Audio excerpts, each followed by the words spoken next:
এই নবনীত নবদ্বীপের সাধু গুরু বৈষ্ণব মহান্ত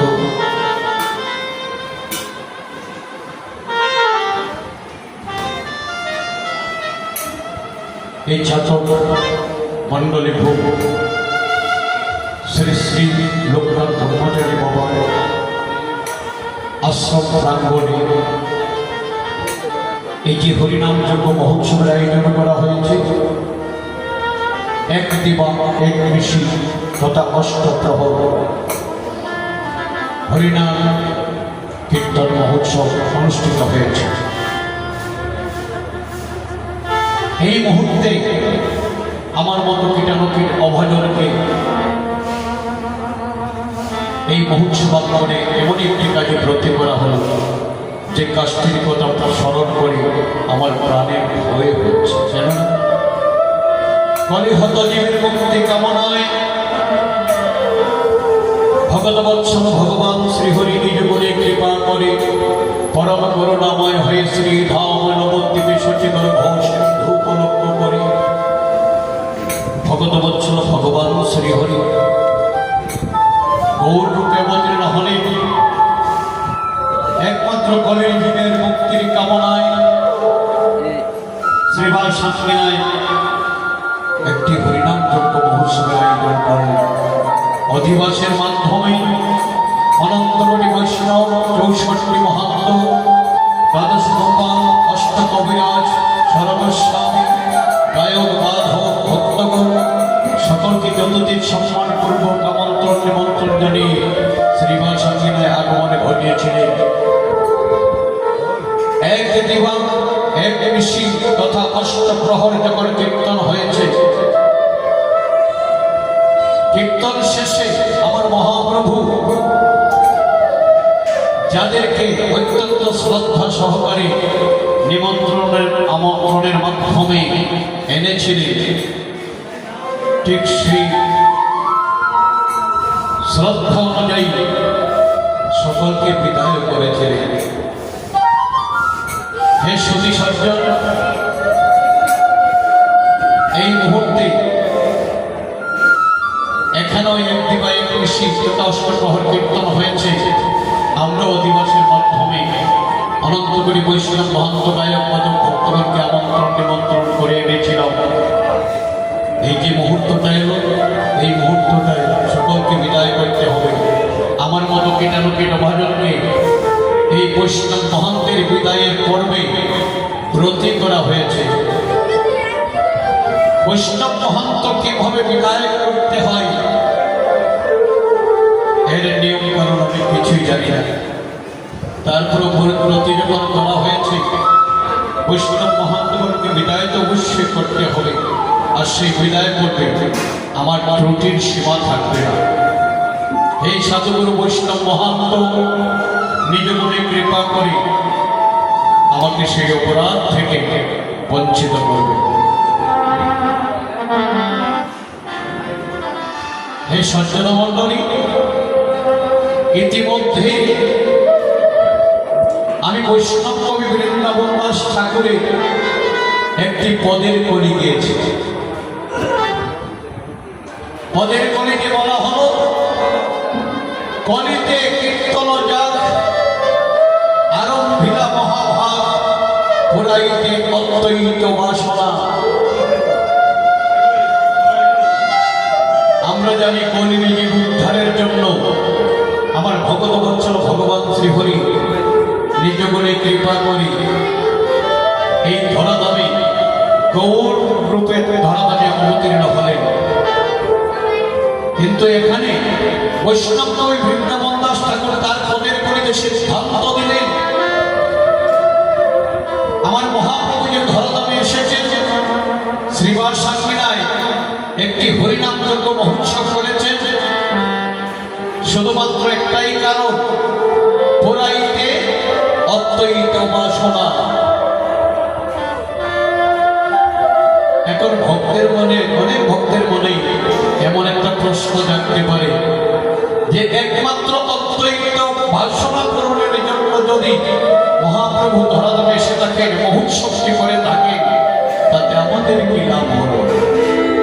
আমরা কি পেলাম? এই সজ্জন মন্ডলী, আমরা কি পেলাম? আমাদের কি লাভ হলো? এই কথাটা অবশ্যই আমরা জানবো।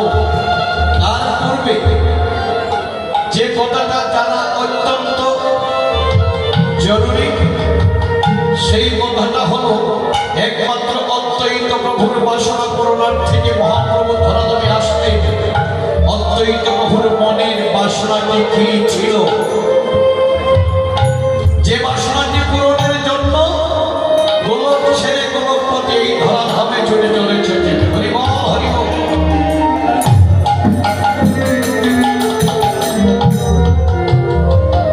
সজ্জন মন্ডলী, আমরা যাকে অদ্বৈত প্রভু বলে জানি বা চিনি, তিনি হলেন কৈলাসের দেবাদিদেব মহাদেব, পঞ্চতত্ত্বের একজন। সবার ডান দিকে পঞ্চতত্ত্বের ছবিটা যেখানে রয়েছে আপনারা লক্ষ্য করে দেখবেন, সবার ডান দিকে একজন গুরু বসে আছেন, তিনি হলেন অদ্বৈত প্রভু। আর তার বাসনা পূরণার্থে মহাপ্রভু ধরাধামে আসলেন। তিনি আসলে কে? পূর্বলীলায় যিনি ছিলেন দেবাদিদেব মহাদেব, এই কলিতে তিনি অদ্বৈত রূপে এই ধরাধামে আবির্ভূত হয়েছেন। কিভাবে আসলেন, কখন আসলেন? সজ্জন মন্ডলী, দেখুন শ্রীধাম বৃন্দাবনে যেখানে আমার গোবিন্দ 16,108 জন গোপী সঙ্গে নিয়ে রাসলীলা করতেন, যখন আমার গোবিন্দ 16,108 জন গোপী সঙ্গে নিয়ে রাসলীলা করতেন, দেবাদিদেব মহাদেব তখন ছিলেন সেই রাসকুণ্ডের দাঁড়ি হয়েছে পাহারাদার। কর্ণে শুনলে যে কুঞ্জের পাহারা দিচ্ছেন, এই কুঞ্জের মধ্যে আমার গোবিন্দের মধুরতম লীলা হচ্ছে, রাস। মনে বাসনা জেগেছে, রাসলীলা দর্শন করবেন। লীলাকে দর্শন করতে গিয়ে দেবাদিদেব মহাদেব অনেক চেষ্টাই করলেন। আরে রাসলীলা দর্শন করবেন তো দূরের কথা, কুঞ্জের মধ্যেই তিনি প্রবেশ করতে পারেন নাই। কেন পারেন নাই? কারণ এই যে রাসকুঞ্জ, এই রাসকুঞ্জের মধ্যে কোনো পুরুষের প্রবেশাধিকার ছিল না, যার জন্য প্রবেশ করতে পারেন নাই, লীলাও দর্শন করতে পারেন নাই। সারাটি রাত্র চেষ্টাই করেছেন, চেষ্টা করে লীলা দর্শনের শুধু ব্যক্ত হন নাই, তিনি অনেক লাঞ্ছনা গঞ্জনা ভোগ করেছেন। অনেক লাঞ্ছনা ভোগ করে সারাটি রাত্র কাটিয়ে দিয়ে প্রভাতকালে ভগবানকে ডেকে ডেকে বললেন, হে ভগবান, আমি শুধু কর্ণেই শুনলাম এই কুঞ্জের মধ্যে তুমি মধুরতম লীলা করছো, রাস। আর সেই রাসলীলাটি দর্শন করার জন্য আমি কতই না চেষ্টা করেছি, চেষ্টা করে আমার কোনো লাভ হলো না। পেলাম কি? শুধু লাঞ্ছনা আর গঞ্জনা। হে ভগবান, লাঞ্ছনা গঞ্জনা ভোগ করে রাত্রিটা কাটিয়ে দিয়েছি, এবার বলছি তুমি কি ভেবেছ আমি রাসলীলা দর্শনে ব্যর্থ হয়ে যাব? কখনোই না। হে ভগবান, এখানে হয়তো আমি রাসলীলা দর্শনে ব্যর্থ হয়েছি, এবার তোমার কাছে আমি একটা প্রতিজ্ঞা করলাম, তোমার সঙ্গে আমি একটা প্রতিজ্ঞা করলাম, তুমি যেমন করছো এখানে রাস, হরি বল। দেখুন কেমন প্রতিজ্ঞা করেছে, হে ভগবান তুমি এখানে করছো রাস, আর আমি একদিন করবো রাস। কখন করবো জানো? আমি জানি পাপাচ্ছন্ন করে জীব উদ্ধারের জন্য তুমি ধরাধামে গৌর রূপে অবতীর্ণ হবে। হরি বল, হরি বল।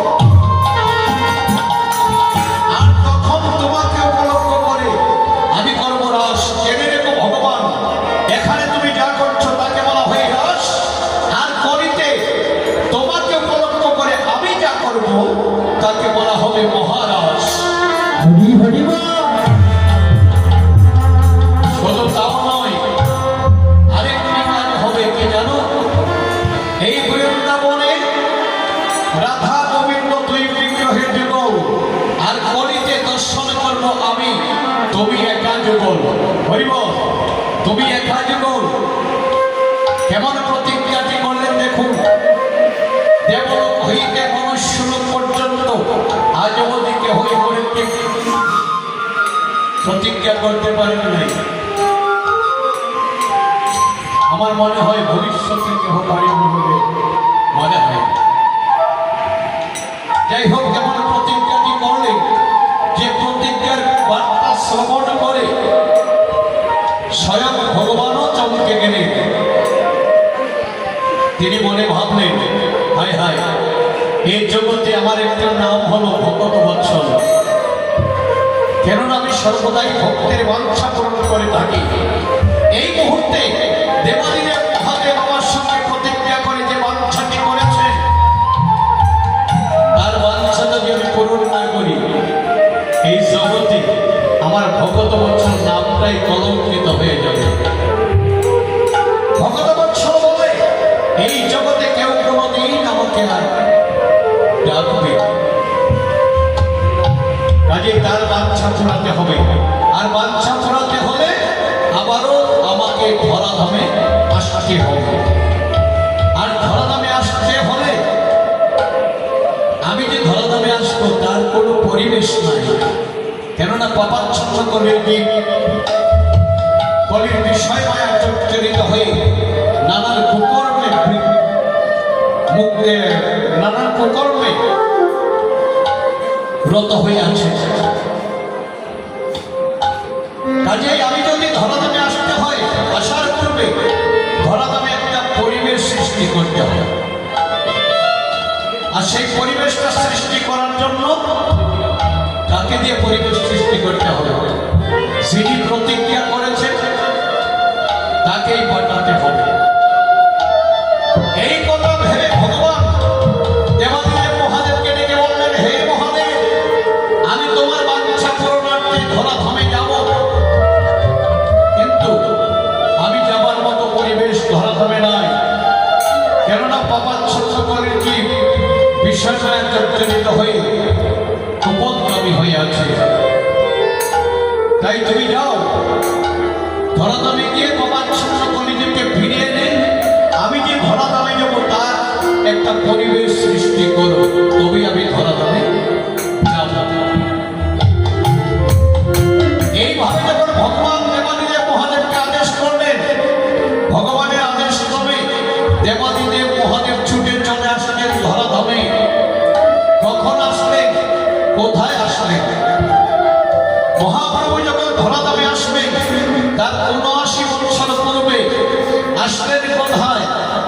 আপনাদের বাড়ির কাছে সুনামগঞ্জ, সুনামগঞ্জের লাহুর পরগনার নবগ্রাম নামক স্থানে কুবের পণ্ডিতের ঔরসে নাভাদেবীর গর্ভে কৈলাসপতি দেবাদিদেব মহাদেব অদ্বৈত রূপে আবির্ভূত হলেন। হরি হরি হরি বল।